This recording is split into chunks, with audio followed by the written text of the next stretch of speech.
વડોદરા મહાનગરપાલિકા સંચાલિત લાલબાગ સ્વિમિંગ પૂલમાં યોગ્ય વ્યવસ્થાઓની માંગ સાથે પ્રદર્શન કરવામાં આવ્યું હતું।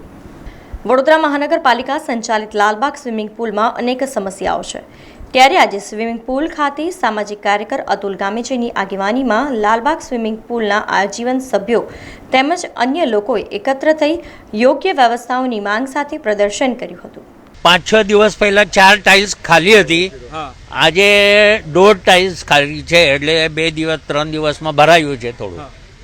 બાકી અહીંયા સંડાસ બાથરૂમની બિલકુલ વ્યવસ્થા નથી, સારી વ્યવસ્થા હોવી જોઈએ, કેમ કે બધા સિનિયર સિટીઝનો છે, એટલે બધી જ વ્યવસ્થા, આ લપસણીઓ પાણી પડે છે ને એટલે પગ લપસી જાય છે, આ બધી વ્યવસ્થા કોર્પોરેશને જોવી જોઈએ।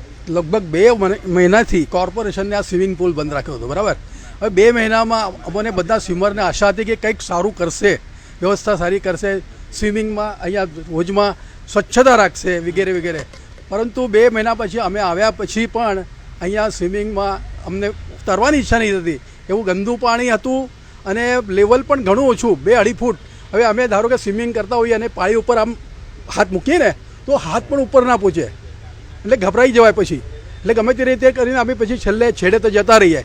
એટલે વ્યવસ્થામાં આ કર્યું, 2-2.5 મહિના બંધ રાખીને પણ કશું કર્યું નથી। 10 વર્ષથી મેમ્બર હતો, હવે સડનલી આ લોકોએ નિયમો બદલી કાઢ્યા કે હવે તમે 10 વર્ષ પૂરા થયા છે, ફરીથી મેડિકલ ફિટનેસ કરો, ડૉક્ટર પાસે સારા લખાઈ લાવો।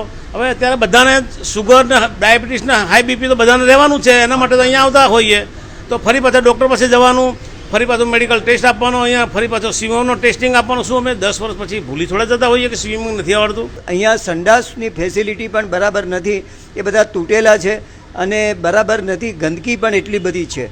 ઉપર લેડીઝનું બાથરૂમ છે, ત્યાંથી બી પાણી બહાર છોડવામાં આવે છે, નીચે પાઇપમાં ખુલ્લો છે, તો આપ જોશો તો ત્યાં, એટલે બધે ગંદકી ફેલાઈ અને અમને લપસાણ થઈ જાય છે। ક્યાંક ને ક્યાંક વડોદરા મહાનગરપાલિકા તમામને કોણીએ ગોળ ચોપડે છે, લાઈફ મેમ્બર છે, સાથે નવા લોકો પણ આવે છે, ફી પણ ભરે છે અને સ્વિમિંગ કરવા ન મળે એ ઘણી ગંભીર બાબત છે।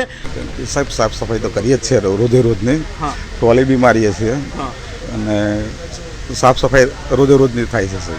સમાચારોના સતત અપડેટ માટે TNN ન્યૂઝને YouTube પર સબસ્ક્રાઇબ કરી બેલ આઇકોન પ્રેસ કરો અને અમારી સાથે જોડાયેલા રહો Facebook, Instagram અને Twitter ઉપર।